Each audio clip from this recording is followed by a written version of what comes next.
Namaste and good morning. Beautiful sunny day in Chicago. At least when we are sitting inside the room, it's pretty nice. Outside, I understand it's pretty cold. So, but let's go into our studies of the Yog Darshan. First with prayers. Om Guru Brahma, Guru Vishnu, Guru Devo Maheshwaraha, Guru Sakshat Parbrahma, Tasmai Shri Guruve Namaha. Om Bhur Swaha Tatsavitra Vargo Devasya Dhimahi Diyo Yo Nah Prachodayat Asto Ma Sadgamya Tamso Ma Jyotirgamya Mrityorma Amritam Gamya Om Sehna Bhavatu Sehna Bhunaktu Saviryam Karvavai Tejasvi Navadhitamastu Ma Vidvishavahe Om Shanti Shanti Shanti Om. We are towards the end of the second chapter, the Sadhana Pada. And we were learning from this great Rishi how to practice Pratyahara. Pratyahara. And that verse was verse number 54. He said, when the senses withdraw themselves from the objects. And remember, these objects are not just only the physical, gross objects. These are the thoughts, emotions, feelings. And imitate, as it were, the nature of the mind. This is Pratyahara. So that means bringing the senses which go outside into the world, bringing them inward. The yogis often give the analogy of a turtle. So you just drop a little rock in front of the turtle, turtle will withdraw all the senses inward. Looks like a rock himself. So the same thing happens to a practitioner also, withdrawing the senses inward. Today we're going to start with the last verse of this chapter, which is verse number 55. Tataha parmaha vashyate indriya nam. Tata means from that, then. That means from Pratyahara. Parma, the highest. Vashyata, mastery. Victory. Indriya nam, senses. From that, from Pratyahara, comes the highest level of mastery over the senses. You become the master of your senses. You become the owner of your senses. They are under your control, not the other way around. Because we all know the senses are so powerful and to some extent autonomous.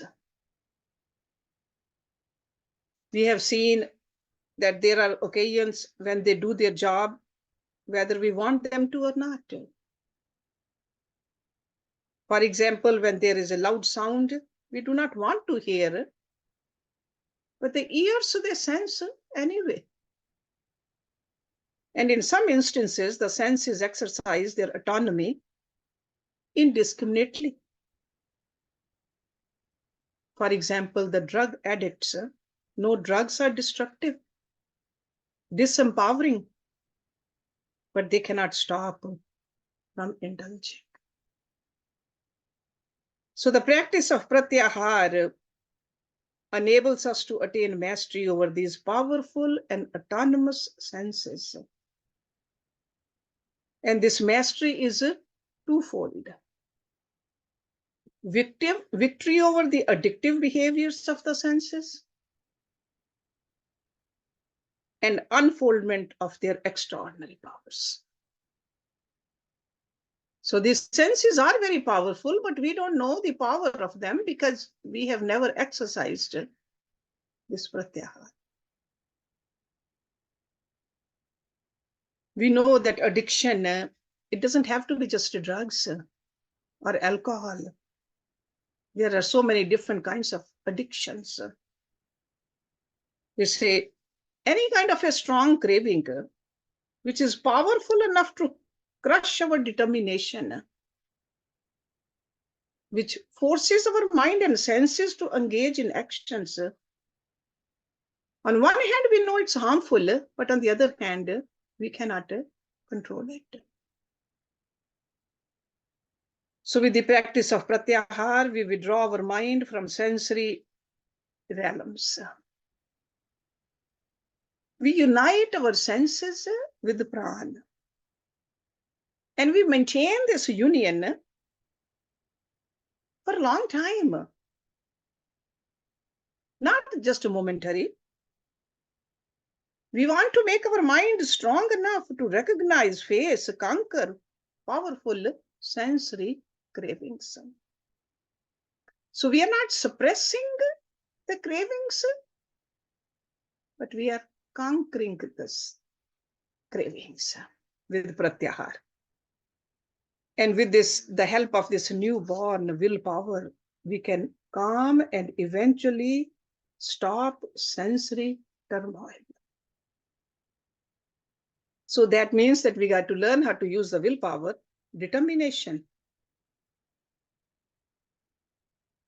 The more we use, the greater the Pratyahara we will be established in.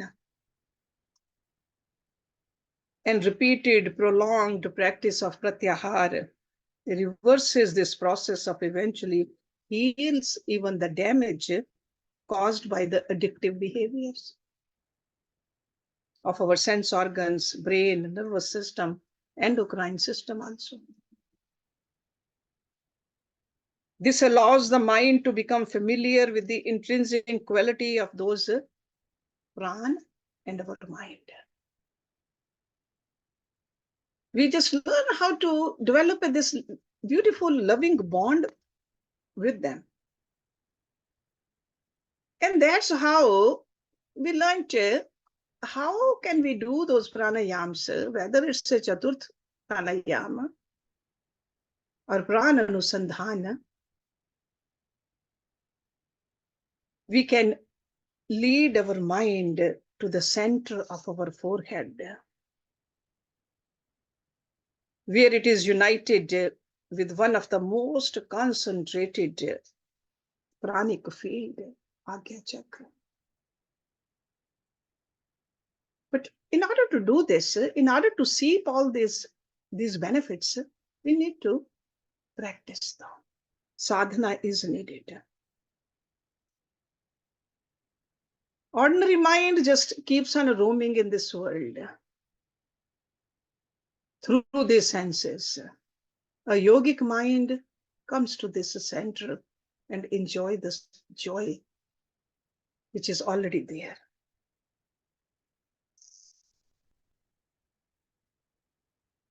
And this joy is from our inner being, the Atma. And in order to comprehend the essence of this inner being, the mind has to cultivate two qualities. It must learn to turn itself inward. And it must rise above its habit of identifying things as objects of its cognition. This is the training we need to give to our mind. It must transcend its habit of clinging to subject-object awareness in relation to everything it perceives. The joy and the luminosity of our mind,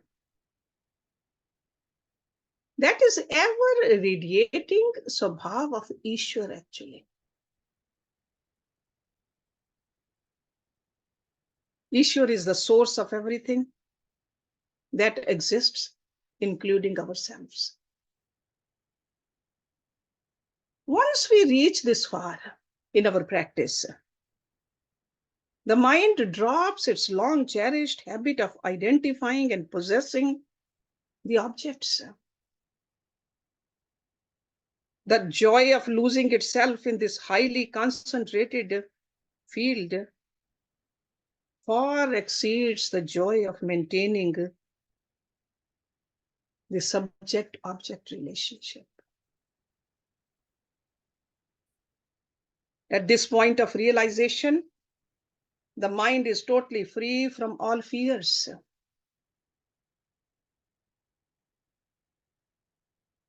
The yogi's mind at this point spontaneously, effortlessly drops all its defenses.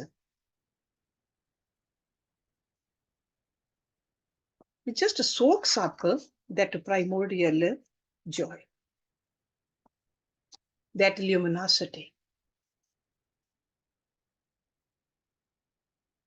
That's why the Upanishads, they say the knower of the truth becomes truth. At the maturity of the process, which we learned by Pratyahara, the mind dissolves, so to speak, into Atma and becomes Atma. It's like a drop of water thrown into ocean, becomes ocean. The longer and more frequently we attend our union with the prana, because that's up to where we can really make the sadhana.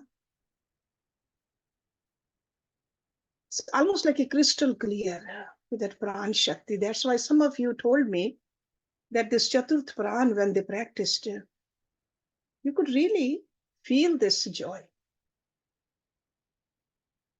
The more established we become in our essential nature, the mental absorption in Pran Shakti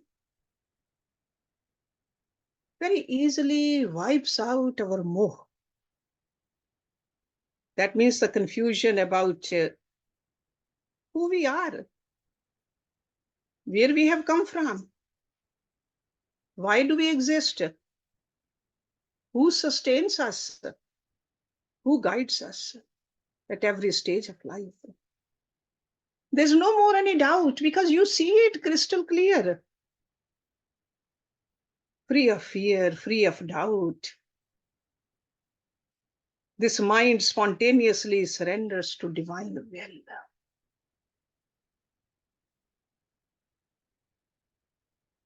We'll see that in the last chapter, Patanjali calls this Savarup Pratishtha. In Bhagavad Gita also, Lord Krishna told us in the 18th chapter that this is when we truly hear the voice of our soul and have the capacity to heed it also. Arjun said that. I can do it. Towards the end of 18th chapter.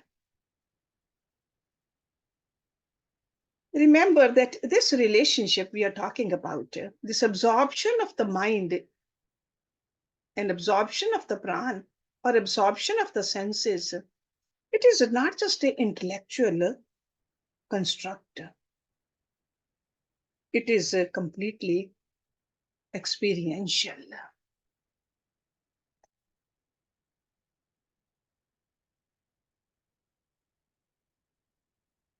These realizations fill us with a deep sense of gratitude. This is true love. The instant it dawns, Pratyahara effortlessly grows into Dharana. Dharana into Dhyan and Dhyan into Samadhi. This is the journey we have embarked on. So in this chapter, which is concluding with Pratyahara, Patanjali emphasizes that Dharana, Dhyan and Samadhi are not possible without Pratyahara. Remember that. So that means if we don't have any control over our senses, We are just only imagining if we are sitting on our meditation seat. When we are fully established in the practice of Pratyahara, the remaining 3 stages of Yog Sadhana walk into our life effortlessly, actually. And this is what Rishi Patanjali elaborates on in the next chapter, which is a Vibhuti Pada. So remember, if you want to just tell somebody what is Pratyahara, it's a complete mastery over the senses. This is a true freedom, true victory. If you are free from your own senses and mind, nothing can bind you. You are truly free. And if we have not done this, we are just only dreaming about reaching the goal. So now the next chapter is called Vibhuti Pada.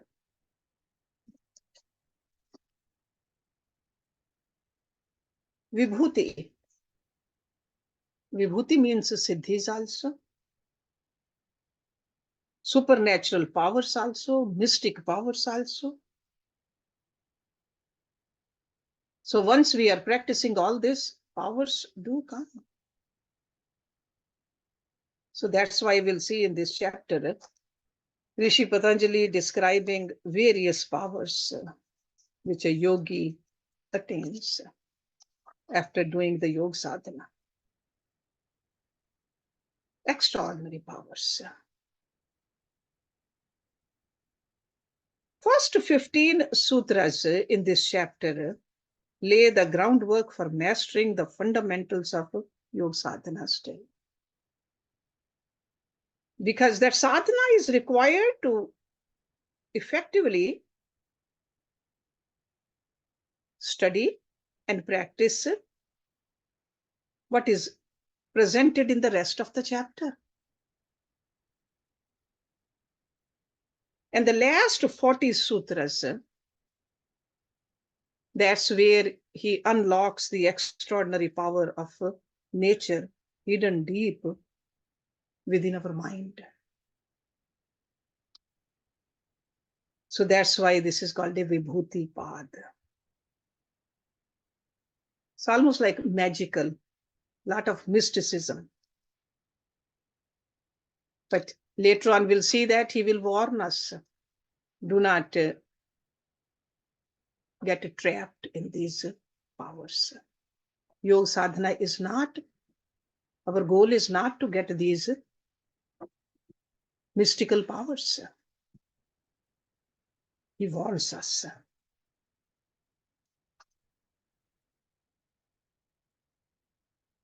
Vibhuti Pad is a chapter for understanding our most mysterious of all the forces, which is our mind, human mind. Very powerful. So that's why this chapter opens up with Dharana. Then it moves into Dhyan. And then Samadhi. These are the last 3 limbs of Ashtanga Yoga, which he started telling us in the last chapter. So in relation to the preceding limbs, this triad of Dharana, Dhyan, and Samadhi is an internal limb, like an antarang sadhana. So Patanjali makes it very clear that the practice of the first 5 limbs, Yam, Niyam, Asan, Pranayam, Pratyahara, which were described in the previous chapter, they will help us organize and prepare our personal and interpersonal life so that our mind can use all its resources to discover its infinitely vast and rich inner world. So that means this Bahiranga sadhana, the external limbs are very important. We cannot bypass them. We cannot say that I am going to live the way I live, full of greed, full of materialism, full of anger, full of violence. And we just imagine that we are meditating. It doesn't work like that. So these external practices are extremely important to really get into this internal sadhana. So he makes it very, very clear for us. And the technical term for a fully enlightened mind, we know that it's a chit samvit. Chit means the deeper layers of the mind. Chit. And samvit means the knowing power of the knower. So chit samvit is the mind's knowing power. Mind's intrinsic ability to know itself. And mind's relationship with the creator and its relationship with this phenomenal world. Because these vibhutis are from this phenomenal world. Whether you can fly in the air, get to know the smallest particle or the biggest universe, that's all primordial world. So get the mastery over it.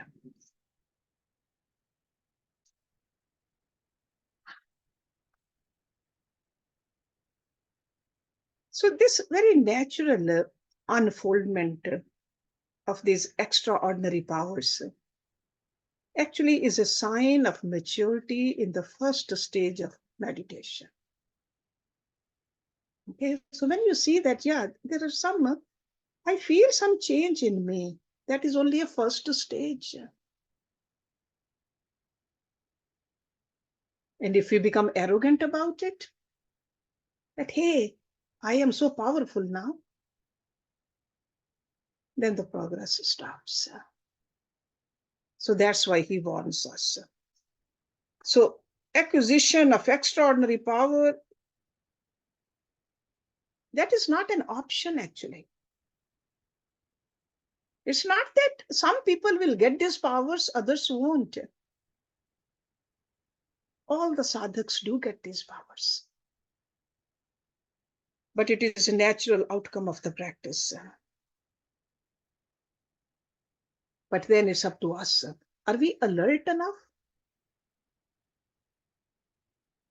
to just keep ourselves detached from these powers? Can we stay awakened and continue sharpening our faculty of discrimination?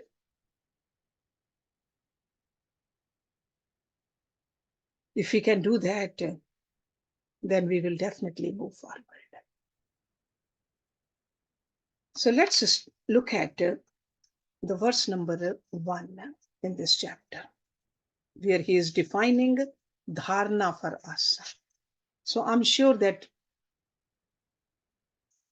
you have memorized and you are practicing also as we are going along, learning more and more. Whether it's the basic pranayam or deeper pranayam, or doing the asanas, watching your mind, having a very regulated life. If you're doing it all that, then the sadhana will just, it will be in your daily practice automatically, dharana. But he's telling us the definition of dharana. What is dharana? Deshabandhash chittasya dharana. Desh means field, a place, a domain, or land. There's so many different ways we can understand. Desh. Bandha. Bandh means confinement or binding, the process of confining. That is bandha. Chittasya. That is the mind, of the mind. Chittasya. Dharana. Concentration or holding. Confining the mind to an assigned field is dharana, concentration. So dharana is the fixing of the mind to one place, object or idea. Technically, the yogic texts, they say, if we can bind our mind on that object for 12 seconds, it is a 1 unit of dharana. But for a yogi, that object has to be divine. 12 seconds, that's 1 unit of dharana. When we can do 12 units of dharanas, that means 12 times 12, 2.5 minutes, that becomes 1 dhyan, 1 unit of dhyan. Okay? When you can do 12 units of dhyan, that means 12 multiplied by 2.5 minutes, almost half an hour. Your mind doesn't waver. It's fully absorbed.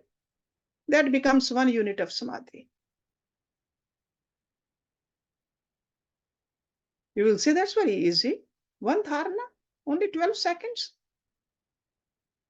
Try it.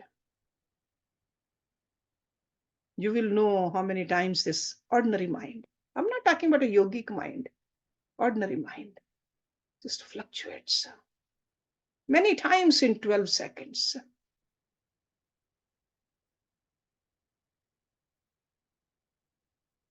And what is the chit? Because he doesn't talk about man over here. He says Deshabandhash chittasya dharana. Chit. Chit is the sum total of the mind. Sum total. The complete mind. Not just the outer layer of mind. It's just like when we do the deep cleaning of our homes. We clean everything. Not just only the room where we are, the closets also, the hallways also, the kitchen also, bathrooms also, upstairs, downstairs, basement, everywhere. We want that to be cleaned. So when we talk about chit, it is the total mind. And it's just a beginning of meditation, guys. Concentration. Concentration. Dharana word derived from the verb root dha. Dha. Which has 2 sets of meanings. To hold and to heal. So to hold also could mean to contain, to retain, to hold, dha. Dhudhan. So to hold and to heal. Heal means to rejuvenate, to sustain. So dharana is the process of holding, anchoring, containing the mind and its intrinsic attributes. But we got to nourish this mind also, heal this mind, and we got to learn how to sustain all these qualities there too. That is dharana. So dharana means yoga sadhana for accessing the limitless grandeur of our mind. If mind is a devata, we got to use its powers. We got to use it to materialize life's twofold purpose: lasting fulfillment and ultimate freedom. Bhog also and moksha also. So mind enjoys also, but ultimately the moksha is the goal. We don't want to just bhogo only and get drowned. So lasting fulfillment and ultimate freedom. The mind has the capacity to operate in an orderly manner, actually. In fact, mind likes the order. But we let it run aimlessly. That's why mind has the capacity to get lost also. But it returns safely also. It has the capacity to bind itself and free itself. This is the grandeur of the mind. We all know that mind is the ruler of the body and senses. It envisions its course of action and executes also. No aspect of creation is as powerful as the mind. So that's why, for all intents and purposes, things begin to exist only after the mind envisions them. The mind is the creator of the phenomenal world. This perceived value of worldly objects is the mind's creation. Because mind is the one which says it's useful or it is useless. In fact, without the mind, time and space are empty. That's why the rishis, they say, the mind is the father and the mother of form. Mind is the locus of retentive power. And this is all the grandeur of the mind. Mind is the light of the inner awareness. And in concentration, in dharana, we are working on this mind. We need a powerful and penetrating mind. The mind which is crippled by disease, inertia, doubt, carelessness, very easily becomes confused, delusional. That's why Rishi Patanjali talks about in the first chapter, in the second chapter also in the Sadhana, to keep working in the outer spheres. Work on your fears, work on your diseases, because those debilitating conditions cause painful negativity. We got to have a healthy mind, calm mind. So Rishi Patanjali prescribes abhyas and vairagya for this kind of a mind. Rishi Patanjali, Lord Krishna, for all the rishis, that's what they say, abhyas and vairagya. Abhyas is the effort, ardent effort to retain the peaceful flow of mind. That's why we do the abhyas. We want our mind to be free of the lower tendencies. That is the reason we do abhyas. And vairagya means detach yourself voluntarily from all the pleasant and the unpleasant experiences, worldly experiences. Detach.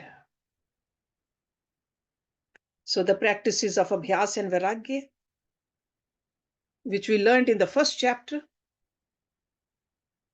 I'm sure you are all practicing at certain level to discipline your mind. So in other words, these practices are for those who have already cultivated a one-pointed mind. Because in order to abhyas and vairagya, you have to have a one-pointed mind. You have to learn how to have a control over the mind. Because if the mind is disturbed, distracted, stupefied, you really cannot do any concentration. In fact, with that kind of a mind, we can't even stand in vrikshasana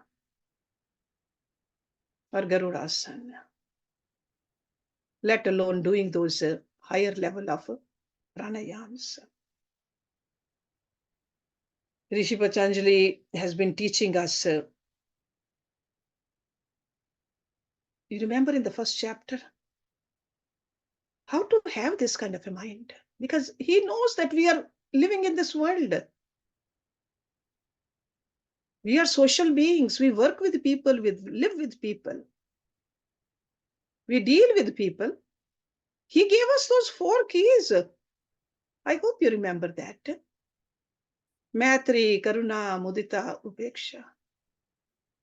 Don't forget what you have learned if you want to really reach up to this point. So 4-fold formula for ridding the mind of impurities.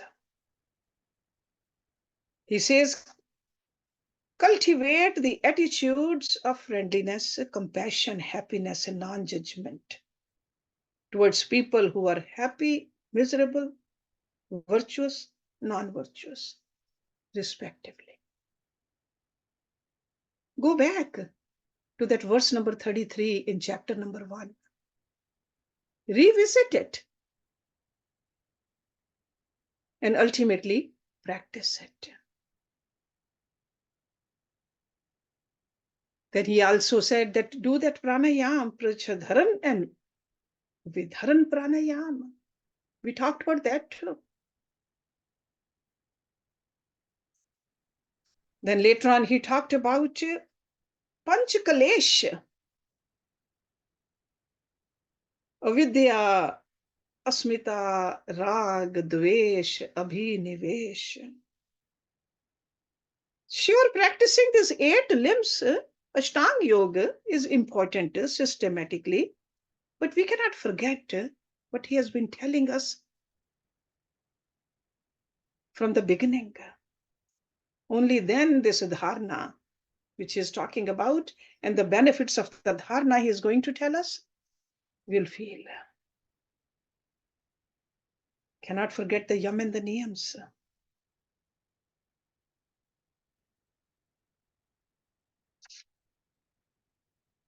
And we saw that in the closing of the 2nd chapter, the Pratyahara, the 5th limb of Ashtanga Yoga.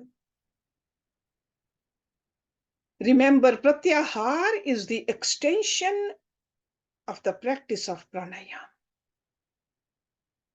If you try to do Pratyahara without pranayama, you are not going to get the success which he is talking about.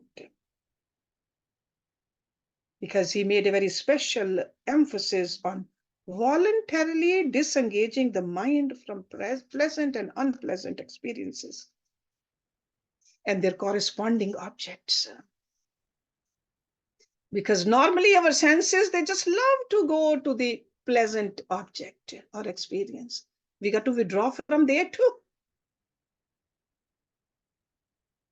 Pleasant or unpleasant. Because otherwise, mind keeps on collecting all those memories. All the dirt is there. So we got to practice where we are cleaning the mind now. Because Pratyahara collects all the mind's scattered forces and faculties and prepares it to focus fully on the exclusive domain. There's only one thing important now for the mind. Only one thing. Nothing in this material world is important. Only one thing, which is the Atma and the Paramatma. So Dharana.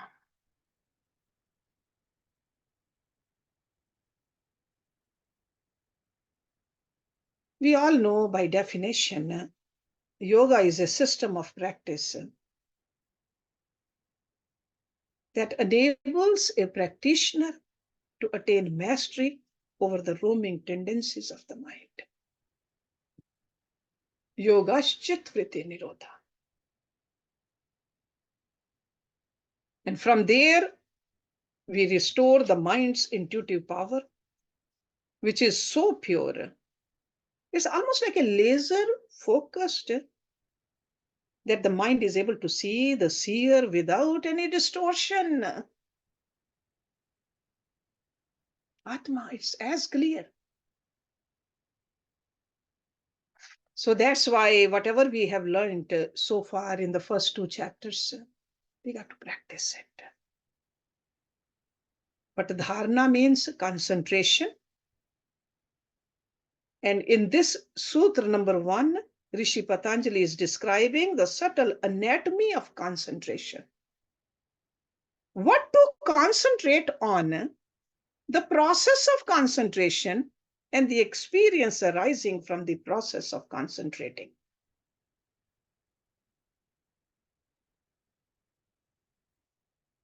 We got to understand the deeper analysis of chittasya, which really gives us a clue about what aspect of the mind is to be confined, and where and why the mental confinement leads to concentration.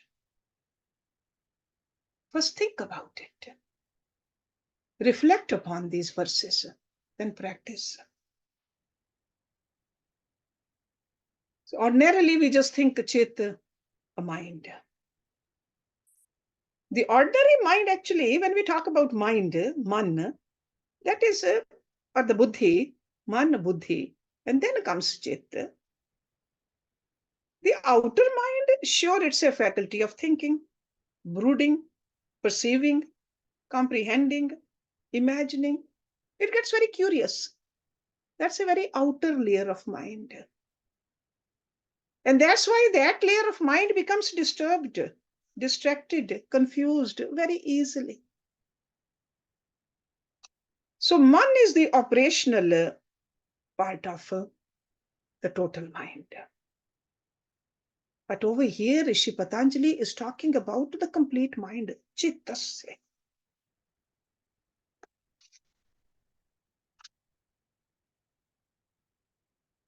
Chit is derived from the verb root chitti. Chitti means to comprehend completely. Chitti. To become aware of the total range of the object of experience. That is chitti. So that's why chit really means, I've been telling you that it really means totality of the mind. That is chit. Or you can say it is the repository of the subtle impressions of all actions, so physical, mental, verbal, which we have performed. We got to take ownership of it. It is the locus of the memory also. It is the seat of the subtlest and the most potent afflictions. Ignorance, avidya, asmita, rag, dvesh, abhinivesh. So it is important for us sadhaks to understand what Rishi Patanjali is describing for us. How to practice dharana. How to practice dharana. Because without dharana, dhyan is not possible. And without dhyan, samadhi is just only a word which we have learned. Because in the practice of dharana, this fully rested, healed, rejuvenated, illumined mind can be employed to concentrate itself in a well-defined space. And the selection of this space is based on the objective of practicing dharana. Sure, you can do the dharana in the Manipur chakra. You can do the dharana in the Anahat chakra. You can do the dharana at the feet of your guru. You got to choose that. You got to see what is important to you. So Patanjali is assuming that we have completed the first 5 steps of Ashtanga Yoga. We know them well, and that's why he's taking us towards this 6th step so clearly. So clearly. So I want to talk a little bit more about dharana, and we'll start with that next week. So, but from today, I would like you to just go back and refresh your memory with what we have learned, at least in those areas where he's telling us how to make our mind clean, how to live in this world, but not get lost in this world. Go back to those, whether they are your own notes or whether you can go back to the book. Just go back there. Only then you will get the benefit of this dharana, dhyan, and samadhi. Because he doesn't stop just with the samadhi. He will tell us that this antarang sadhana becomes bahirang sadhana when we look at something beyond samadhi also. So that's why I want you to go back and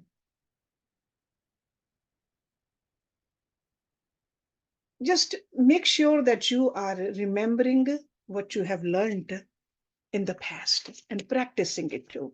So because yoga is not something which we just only read or watch.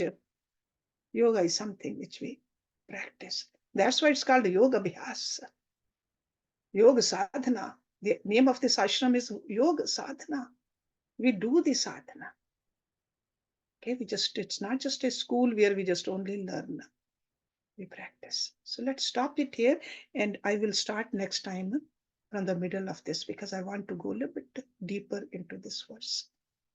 Om Purnamada Purnamidam Purnat Purnamudachyate Purnasya Purnamadaye Purnam Eva Vishishyate. Om Shanti Shanti Shanti Om. Thank you very much.